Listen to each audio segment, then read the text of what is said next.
Padre, retomando el asunto, con respecto a esto y de el hecho de responsabilizarse sobre lo que se cree sobre la fe, hay un problema, vamos a decir, cultural en la sociedad actual, y que conste, es muy de este siglo y muy de hoy, la aceptación de que ser cristiano, de que creer y tener una comunicación y vivir en la palabra de Dios implica el bien.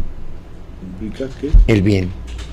El bien como sistema y forma de la existencia, de vida, de razonamiento, de la cultura, etcétera. Esto choca tremendamente con los valores de la sociedad actual. ¿Cómo hacer entender a las personas que están tan bombardeadas de otro tipo de valores sobre algo que no es tan sencillo, que es el bien?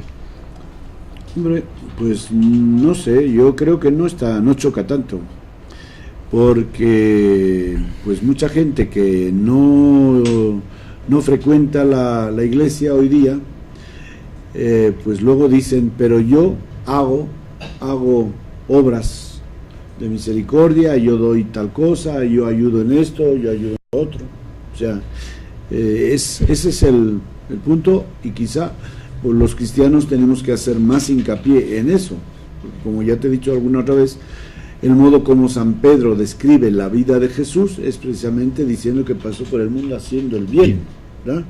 Entonces sí tenemos que insistir y ver que precisamente lo que el mundo necesita y quiere de la iglesia es más obras buenas y menos obras religiosas. Es decir que, y eso pues ya se está manejando, no he traído el libro, pero estoy leyendo un libro que se titula En busca del Dios escondido, creo, de una teóloga americana, y precisamente nos dice eso, cómo precisamente a través del amor al prójimo es como nosotros podemos dar a conocer nuestra fe en Dios, y que si no existe esa fe, ese amor al prójimo, esa relación benévola con el prójimo, difícilmente podemos convencer a nuestro mundo de que creer en Dios merece la pena. Entonces sí, por ahí va el asunto, o sea que la moral de la iglesia se vaya centrando en una experiencia de bondad, de hacer el bien, de tal manera que coincidamos con todo hombre de buena voluntad en una ética de la bondad, y una ética de la bondad que es hacer el bien, ¿verdad? Porque eso es decir, un hombre de buena voluntad, esa frase, esa expresión que aparece ya desde el principio cuando en el Evangelio, cuando los ángeles anuncian la paz a todo hombre de buena voluntad. ¿Qué quiere decir buena voluntad? Quiere decir una persona que quiere el bien. O sea, toda persona que quiere el bien, de cualquier credo que sea, de cualquier raza, etcétera, estamos unidos en eso, en hacer el bien, ¿verdad? Y es un filón que tenemos todos en nuestra constitución humana y que hay que explotarlo mucho. Es decir, ver qué tenemos en común. Todos queremos, por ejemplo, el bien de México, ¿verdad? Vamos a ver cómo podemos poner en práctica esa voluntad del bien de México, ¿no? Y todos queremos el bien de la familia, pues vamos a ver cómo nos unimos, en qué cosas básicas podemos unirnos. Queremos el bien como cristianos, queremos el bien de la sociedad. A ver, ¿qué vamos a hacer los cristianos para ayudar a que nuestra sociedad sea mejor? Entonces, por ahí tiene que ir y creo que es una orientación fundamental y una deuda que tenemos pues con el mundo para hacer que el cristianismo sea realmente relevante para nuestro tiempo. Yo le preguntaba, padre, porque aunque usted no lo crea, en Latinoamérica por lo menos existe la cultura del que ser tranza, ser corrupto, es ser triunfador, es lo bueno.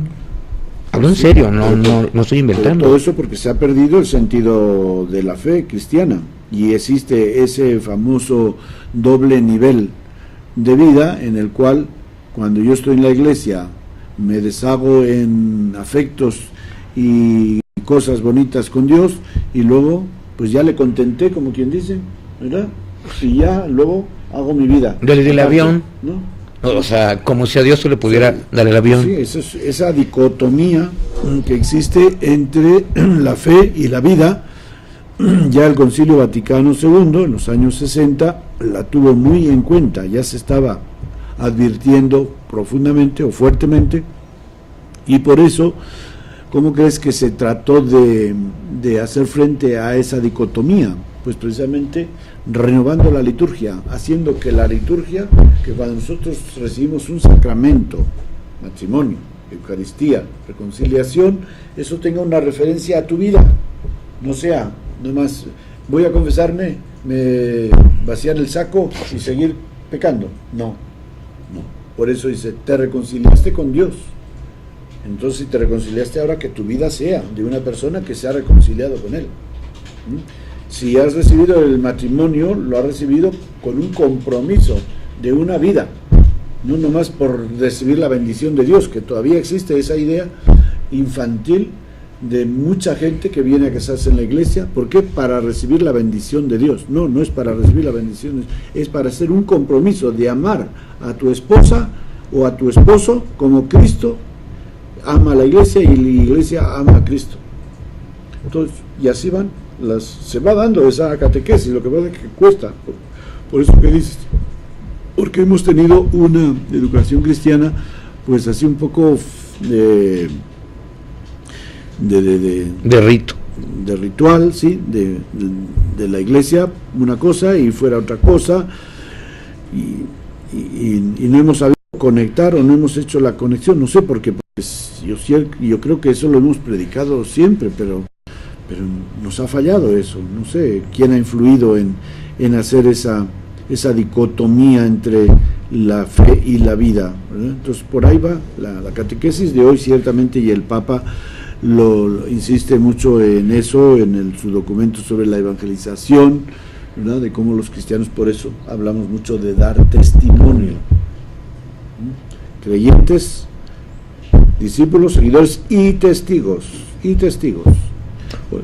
Ya en los años 70, el Papa Pablo VI, que admiras, publicó una encíclica o exhortación apostólica, no sé si fue, hablaba de que hoy el mundo cree en los testigos, y si creen los maestros es porque son testigos de lo que enseñan, si no, no los creen.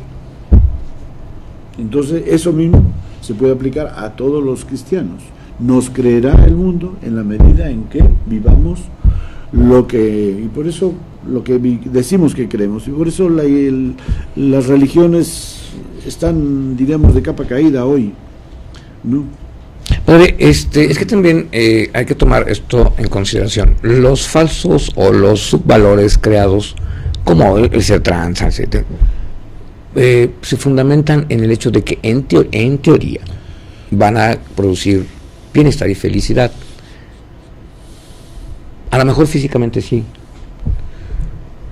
¿Cómo hacerle entender a los que somos simples mortales que un valor basado en el bien, que está en las palabras de las enseñanzas de Jesús, también produce verdaderos cambios que son el verdadero bien en el ser humano?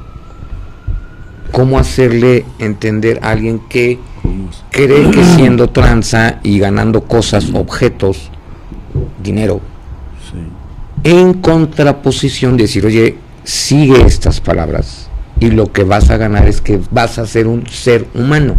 Pues sí, todo eso lo estamos, ¿cómo hacerlo? Pues a través de la catequesis, de la evangelización individualizada, personalizada, en pequeños grupos, etcétera. Pero el problema es que tenemos un enemigo, o sea, estamos luchando contra corriente, porque el ambiente del mundo y de la sociedad es ese.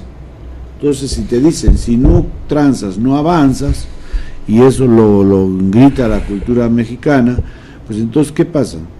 Que cuando a un niño lo catequizamos y luego se encuentra no solamente en la sociedad, sino en su propia familia, casa, ¿no? Por eso esos chistes que a veces publican en la televisión, de que, mira, hijo, te he comprado una película que que es pirata, ¿verdad? Y luego el niño dice, yo también te traje un 10 pirata, ¿verdad? Saqué un 10 pirata en español o en inglés, etcétera, ¿no? Entonces, ahí se va, esa educación, pues claro está, si ya en la familia se va absorbiendo ese modo de actuar, pues, ¿qué pasa con lo que le hemos enseñado en la iglesia? Pues la catequesis de niños hoy día está es muy vulnerable si no se apoya en la familia, y si la familia está amenazada y tanto por la sociedad, por los medios de comunicación, pues está en chino el asunto. Sí, está muy difícil. De ahí viene esta pregunta, porque por eso también hoy la iglesia está insistiendo mucho en la catequesis de adultos. Ahora, padre, antes de que nos hagan clic en este corte, la última pregunta rápida: ¿cómo hacerle entender a un ser humano que lo trascendente en él, a fin de cuentas, será ser convertido, generarse y evolucionar como ser humano y no como ente de consumo? Bueno, está en chino, vaya que la pregunta está ruda, pero no, teóricamente es muy fácil. Bueno, sí, en teoría. Teóricamente es muy fácil decir cómo. Primero con el testimonio. Por ahí tenemos que empezar.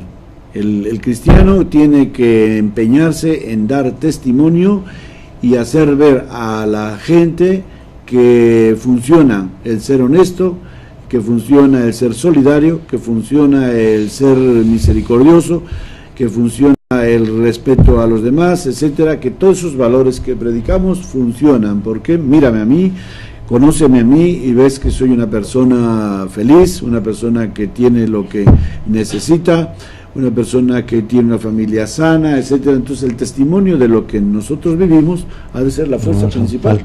Y ya después, si esa persona se deja tocar por ese ejemplo, por ese testimonio, entonces cuando quizá se supone que va a decir, oye, pues a ver, compárteme un poco de eso, a ver si a mí me gusta. ¿Cómo no?